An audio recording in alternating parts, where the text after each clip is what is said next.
ভাইয়া। मेरे होठों से धुआंधार निकलती है जो बोली, जैसे जैसे बंदूक की गोली, मेरे तेवर में है तेरे ভাইয়া আমি চলে এসেছি। ভাবি কোথায়? পরিচয় করে দিই, ও আমার ছোট বোন নীলিমা। হোস্টেলে থেকে লেখাপড়া করে তো, আমার বিয়ের জন্যই আসলে এসেছে।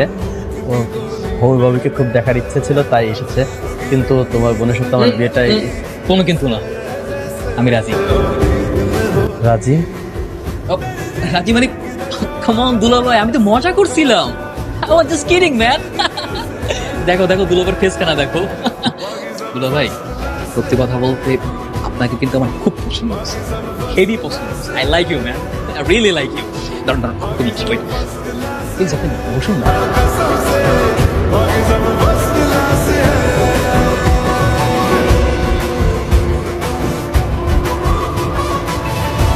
কি রে? ও মানে আমি যে কি দেখছি, জোস, অস্থির। ও গড, আমি তোর বলে বোঝাতে পারবো না। মানে সুন্দর সুন্দর একটা মেয়ে। মেয়ে? আহ, আহ, না মানে আপু, দুর্গা তো মেয়েদের মতো সুন্দরী। হ্যাঁ মানে পুরুষ মানুষ মেয়েদের মতো এত সুন্দর হয় কিভাবে? আমি অবাক হয়ে গেছি। আচ্ছা তোকে আমি কি বলতে পাঠাইছি আর তুই এসে আমাকে কি বলতেছিস? না আপু, মানে হয়েছে কি, তোর কথা বলার জন্যই গিয়েছিলাম বুঝছিস, কিন্তু লোকটা যখনই কাছে গেলাম না, মানে লোকটা এতটা অমায়িক, এত ভালো মনের মানুষ, আমি না সব ভুলে গেছি। আর এদিকে তোর হবু ননদ আবার চলে আসছে, তো মানে কি বলবো। ও আসছে তো আমাদের কি হইছে? আমাদের কি হয়েছে আপু, একবার ভাব, মাসুম লোকটাকে যদি ওনার ছোট বোনের সামনে রিজেক্ট করে দিতে দিলে ব্যাপারটা কেমন হয় আপু?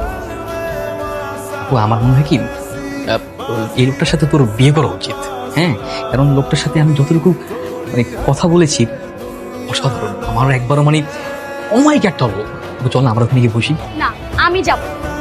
ও এরকম করিস না আপু, এই মাসুম লোকটার একদম পুরো দিল ভেঙে যাবে। তুই কি চাস এই লোকটা ওনার ছোট বোনের সামনে অপমানিত হোক?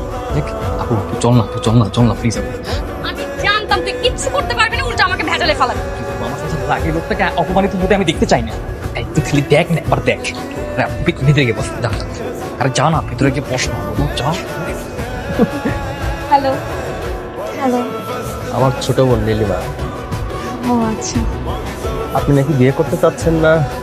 না না দুলাভাই, কে বলছে রাজি না? এটা তো জাস্ট ফান ছিল। হ্যাঁ, তোকে তো আমি আর আপু মিলে আপনার কথাই বলছিলাম।